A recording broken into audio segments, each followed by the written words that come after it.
Overtime Elite. It's been at the center of the basketball world for a couple of years now, and for very good reason. An organization dubbed a quote-unquote TikTok league has somehow spit out numerous lottery picks. So how does that make sense?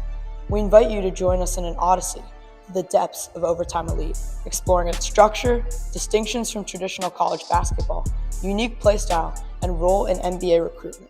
By the end of this video, an answer seemingly shrouded in mystery will be uncovered, and we will truly be able to understand the nature of this bizarre basketball establishment. I'm Connor Searcy, and this is Beyond the Box.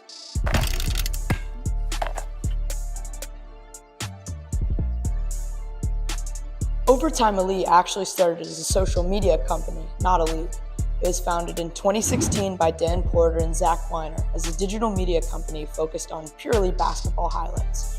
For the first time, social media was becoming a huge factor in how sports content was consumed, and Overtime made use of this by creating short-form videos featuring high school and college players, many of which would go on to become NBA stars.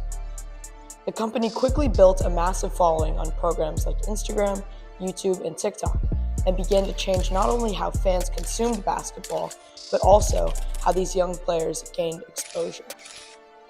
Their content helped young athletes gain the attention to eventually get college offers.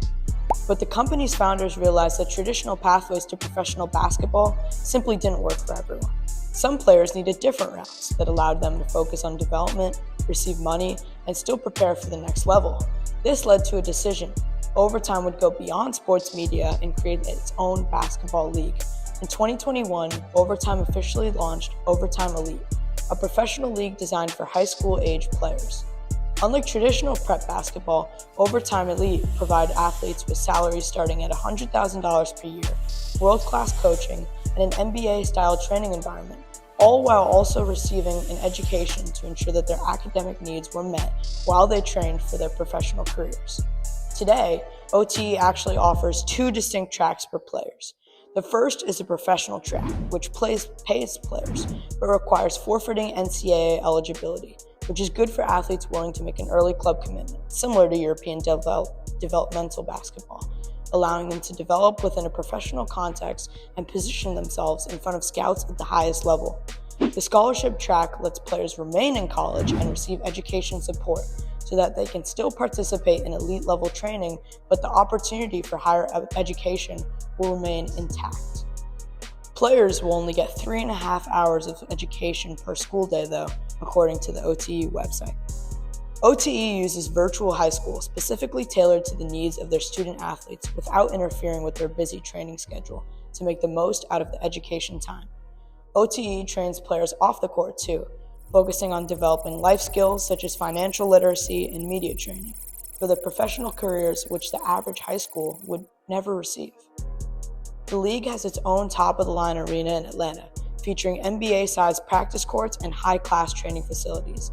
In terms of actual gameplay, over the past 3 years, OTE has embraced a very modern, some argue untraditional, play style that aligns more closely with the NBA than today's NCAA college basketball.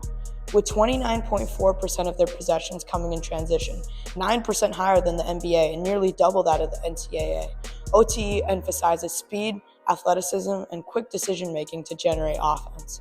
To an extent, this style of play can suggest basket hanging and sloppy transition sequences. However, it also mirrors the tendencies of top high school teams, where transition play accounts for 31% of possessions. This emphasis on speed highlights OTE's commitment to preparing young athletes for the next level.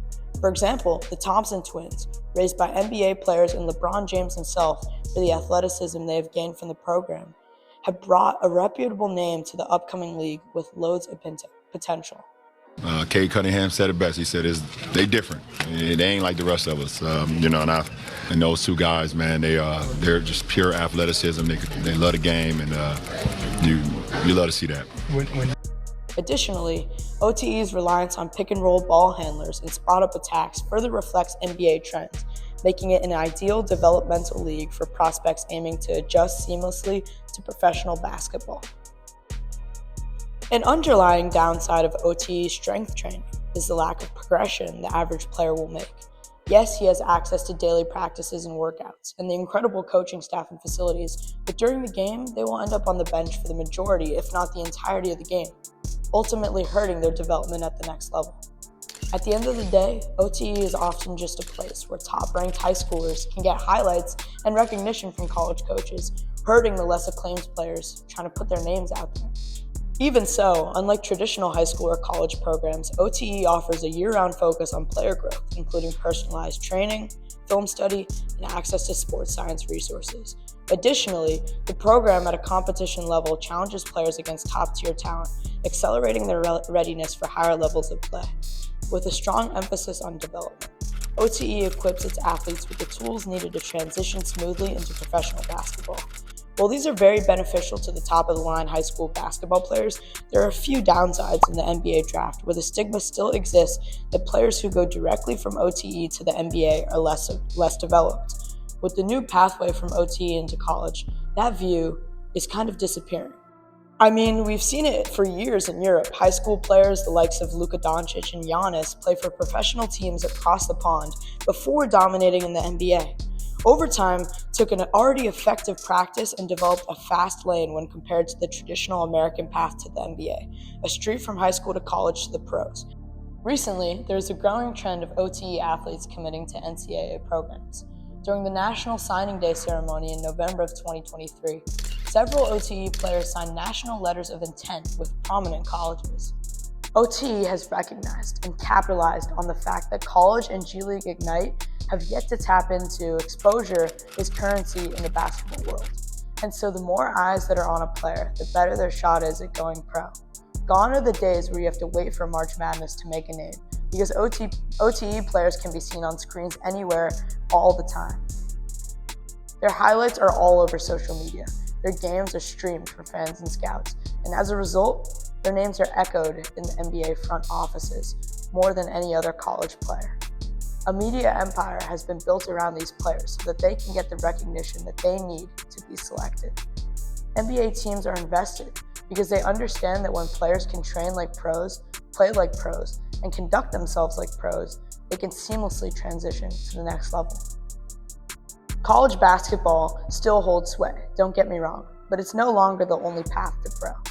Every draft class sees more recruits take the OTE path, and it serves as more proof that the process, to a certain extent, works.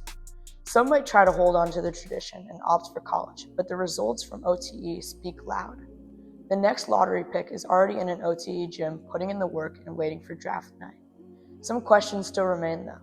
Does OTE's competition adequately prepare players for the NBA grind? Many feel concerned about developing players in OTE and their lack of experience in big games. Many college players have experienced playing in hostile environments and high-pressure games. College basketball has some of the most passionate fans in the sport, and the environments at college arenas are unmatched. Playing in these hostile environments prepares players for high-stakes playoff games away from home. The OTE has nowhere near the fans or environments that college has, which can lead to players, unfortunately, failing on the big stage. The stress and pressure of March Madness is simply not found in the OTE. Many key players, such as John Morant, credit March Madness as a key aspect of their development and exposure. Players like Morant were relatively niche, but their performance on the big stage brought them into the spotlight and led to their success in the draft, and later in the NBA. The OTE has high-scale games, don't get me wrong, but nothing compares to college atmospheres and competition of the best young players in the whole world. Many new players have been flocking to OTE, but there is still a reason why the draft is dominated by college players. College players experience the highest level of coaching, sometimes better than NBA coaching, which is key for their development. Players like Zion Williamson, one of the best high school players of all time, credit their coaches as the reason why they are performing at the highest level. These generational coaches leave a difference in their playing ability and personal life, and they're simply not found in OTE, at least yet. Ultimately, OTE is a great source for development, but it still faces many challenges in comparison to college. If there's one thing that we want you to take away from this video, it's that there's definitely more than one pathway to pro for talented prospects in the basketball world. Players like Rob Dillingham have gotten the best of both worlds, playing for the Cold Hearts and the University of Kentucky. and ending up a lottery pick and a fairly successful NBA player. However, it will take a very, very, very valiant effort for OTE to overthrow the already established NCAA pathway as the premier way to make it to the big leagues. Don't get me wrong, we are big fans of OTE, and it will only go up from here. But more often than not, tradition beats everything else. This has been Beyond the Box. My name is Connor Searcy, and thank you for watching.